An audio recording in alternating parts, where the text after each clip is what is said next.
नमस्कार दोस्तों। आज हम पढ़ेंगे कक्षा 10 गणित अध्याय 1। मोस्ट इम्पोर्टेंट प्रश्न पढ़ने वाले हैं हम, क्योंकि परीक्षा का समय आ चुका है और अब हम मोस्ट इम्पोर्टेंट प्रश्नों को पढ़ेंगे। हमारा पहला प्रश्न है, सिद्ध कीजिए कि रूट 5 एक अपरिमेय संख्या है। रूट 5 कैसी संख्या है? अपरिमेय संख्या। हमको सिद्ध करना है, तो चलिए इसको हल करते हैं और आप लोगों को समझाते हैं। ये वेरी मोस्ट इम्पोर्टेंट प्रश्न है। हम सबसे पहले लिखेंगे हल। दोस्तों यहाँ पर लिखा हुआ है रूट 5 एक अपरिमेय संख्या है। रूट 5 कैसी संख्या है? हम इसका उल्टा मानेंगे। माना कि रूट 5 एक परिमेय संख्या है। कैसी संख्या? परिमेय संख्या है। परिमेय संख्या कौन सी संख्या कहलाती हैं? जिन्हें हम p बटा क्यू के रूप में लिख सकते हैं। तो हम लिखेंगे रूट 5 बराबर p बटा क्यू। दोस्तों परिमेय संख्या वे संख्या कहलाती हैं जिन्हें हम p बटा क्यू के रूप में लिख सकते हैं, जहां पर q बराबर 0 नहीं हो सकता। जहां q बराबर नहीं 0, जहां पर हम q की जगह पर 0 नहीं रख सकते हैं। और जहां p और q क्या है? p और q पूर्णांक हैं। क्या हैं? पूर्णांक। जहां दोस्तों p और q पूर्णांक हैं। पूर्णांक तो आप लोग जानते ही होंगे। पूर्णांक वे संख्या कहलाती हैं जो माइनस अनंत से लेकर प्लस अनंत तक होती हैं। मैंने आपको पिछली वीडियो में समझाया है पूर्णांक क्या होता है। इसके अलावा p, q क्या हैं? सह अभाज्य भी हैं। क्या हैं? सह अभाज्य। जहां p और q पूर्णांक भी हैं और सह अभाज्य भी हैं। सह अभाज्य का मतलब क्या होता है? सह अभाज्य का मतलब होता है कि p और q का HCF, p, q का HCF कितना होता है? 1 होता है। p और q का HCF कितना होता है? 1 होता है। उसे हम क्या कहते हैं? सह अभाज्य। तो चलिए दोस्तों इसको हल करते हैं। हम लिख सकते हैं रूट 5 बराबर p। ये यहाँ पर q है। q का अगर इस बगल पक्षांतर करेंगे तो कहाँ पर लिखेंगे? यहाँ पर q। अब हम दोनों पक्षों का क्या करेंगे? वर्ग। हम लिखेंगे दोनों पक्षों का वर्ग करने पर। दोस्तों हम इन दोनों पक्षों में वर्ग कर देंगे। क्या कर देंगे? वर्ग। q रूट 5 की घात 2 बराबर p की घात 2। दोस्तों अगर हम इसका वर्ग करेंगे तो क्या आएगा? q की घात 2 और रूट 5 का गुणा रूट 5 से करेंगे तो कितना आएगा? 5 बराबर p की घात 2। अब दोस्तों हम लिखेंगे q की घात 2 बराबर p की घात 2 बटा 5।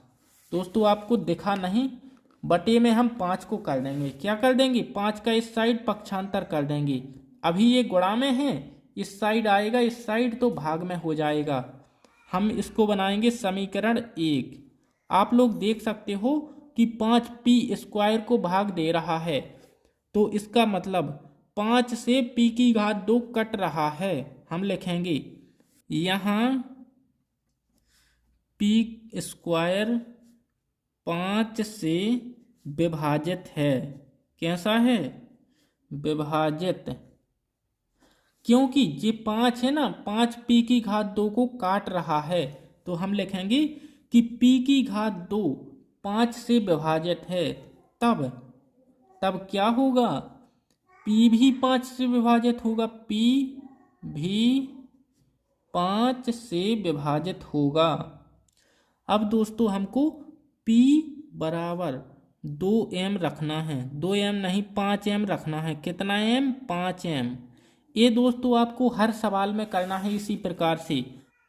अब p बराबर 5m रखने पर, क्या करने पर? रखने पर दोस्तों p की जगह पर हम 5m रखेंगे। q की घात 2 बराबर पी की जगह 5m² बटा 5।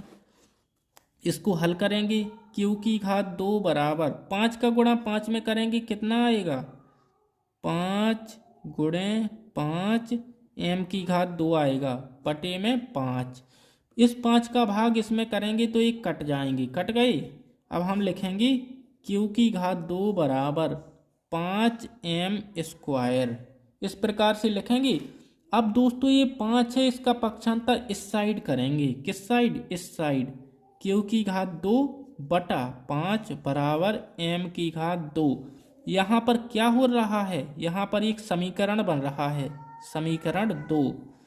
दोस्तों यहाँ पर भी 5q² को काट रहा है, क्या कर रहा है, काट रहा है। हम लिखेंगे यहाँ q² 5 से विभाजित है, तब q भी 5 से विभाजित होगा। इसी प्रकार से लिखना है हमको, तब q भी 5 से विभाजित होगा। अब दोस्तों हम समीकरण 1 और 2 से देखेंगे कि यहाँ पर p को 5 विभाजित कर रहा है और यहाँ पर q को भी 5 विभाजित कर रहा है। लेकिन हमने यहाँ पर क्या लिखा, तथा p, q क्या है, सह अभाज्य। सह अभाज्य का मतलब HCF 1। इसका HCF तो 5 आएगा, इसमें भी 5 आएगा, इसमें भी 5 आएगा, क्योंकि 5 से q भी विभाज्य है और p भी विभाज्य है। a 5 से कट रहा है, a भी 5 से कट रहा है, इसलिए इसका HCF 5 आएगा। दोनों का HCF 1 नहीं आएगा, 5 आएगा। तो हम लिख सकते हैं समीकरण 1 और 2 से, समीकरण 1 और 2 से HCF बराबर नहीं 1। इन दोनों का HCF 1 नहीं आ रहा, क्योंकि इसमें भी 5 का भाग जा रहा है, इसमें भी 5 का भाग जा रहा है और यहाँ पर भी 5 का भाग जा रहा है। मतलब इसमें भी 5 का भाग जाएगा, इसमें भी जाएगा, तो HCF 5 आएगा, 1 नहीं आएगा। तो हमने लिख दिया समीकरण 1 और 2 से HCF बराबर नहीं 1, 1 के बराबर नहीं है। तो हम लिख सकते हैं अतः √5 एक कौन सी संख्या है, अपरिमेय, अपरिमेय संख्या है, अपरिमेय संख्या है। तो हम लिख सकते हैं अतः √5 एक अपरिमेय संख्या है। √3 या फिर √2 या फिर √5। तो आपको संख्या बस चेंज करनी है, बाकी सवाल ज्यों का त्यों लगाना है। अगर √3 आई तो √5 की जगह √3 लिख देना है, अगर √2 आए तो √5 की जगह √2 लिख देना है, ठीक है। 5 की जगह 2 कर देना है बस, और बाकी ज्यों का त्यों सवाल लगाना है। कैसा, बिल्कुल ज्यों का त्यों। ये रहा सवाल, आप लोग देख लीजिए एक बार। यहाँ से मोस्ट इम्पोर्टेंट प्रश्न है, हर बार पूछा जाता है, देखिए। उसके बाद मैं आपको आगे का प्रश्न बताता हूँ, देखिए जल्दी जल्दी देखिए, लिख लीजिए आप। देखिए दोस्तों, हमारा अगला मोस्ट इम्पोर्टेंट प्रश्न है, सिद्ध कीजिए कि 7√5 एक अपरिमेय संख्या है। क्या है, 7√5 एक अपरिमेय संख्या है, हमको सिद्ध करना है। हम सबसे पहले इसका उल्टा मानेंगे, माना 7√5 एक परिमेय संख्या है, इसलिए 7√5 बराबर p/q। दोस्तों जो संख्या हमारी परिमेय संख्या होती है उसे हम p/q के रूप में लिख सकते हैं ना, परिमेय संख्या यानी p/q के रूप में लिख सकते हैं। लेकिन जहां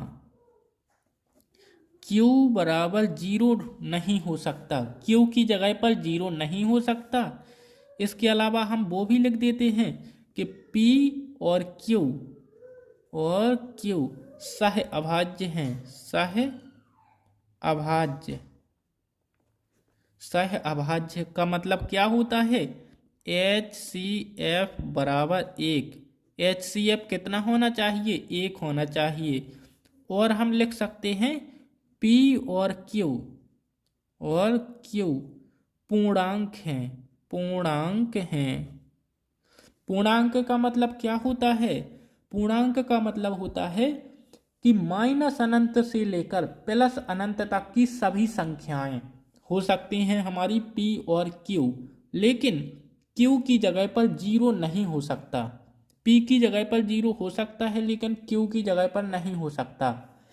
अब दोस्तों हम आगे हल करेंगे 7√5 बराबर P/Q।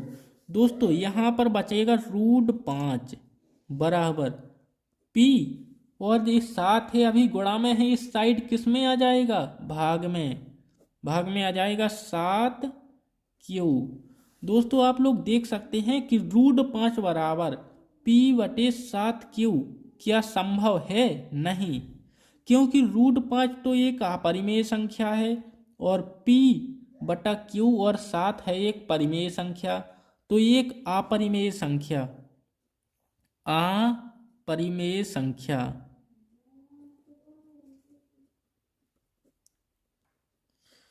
बराबर परिमेय संख्या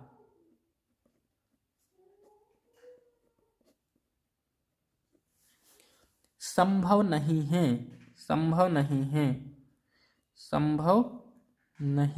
है। अतः 7√5 क्या है? एक अपरिमेय संख्या है। एक क्या है? अपरिमेय संख्या है। दोस्तों ये जितने भी सवाल हैं, हमारी बाकी के जितने मोस्ट इम्पोर्टेंट सवाल हैं, सभी को इसी प्रकार से लगाना है। आप लोग देख लीजिए, बिल्कुल आसान। इसका पक्षांतर हमने इस साइड किया, यहाँ पर √5 बचा। √5 हमको पता है कि एक अपरिमेय संख्या है। कैसी संख्या है? अपरिमेय। और a है हमारी क्या? परिमेय संख्या। तो परिमेय संख्या और अपरिमेय संख्या संभव नहीं है, बराबर में संभव नहीं है। तो हम लिख सकते हैं अतः √5 एक अपरिमेय संख्या है। √5 कैसी संख्या है? अपरिमेय संख्या। जितने भी दोस्तों बचे हुए सवाल हैं बिल्कुल सरल आसान हैं, आप लोग घर पर लगाइए। अगर आपसे नहीं बनते तो कमेंट में आप लोग मुझसे पूछ सकते हैं, मैं आपको बता दूंगा। हमारी मोस्ट इम्पोर्टेंट प्रश्न है, आप लोग ज़रूर सीखिए और वीडियो को लाइक करके चैनल को सब्सक्राइब कीजिए।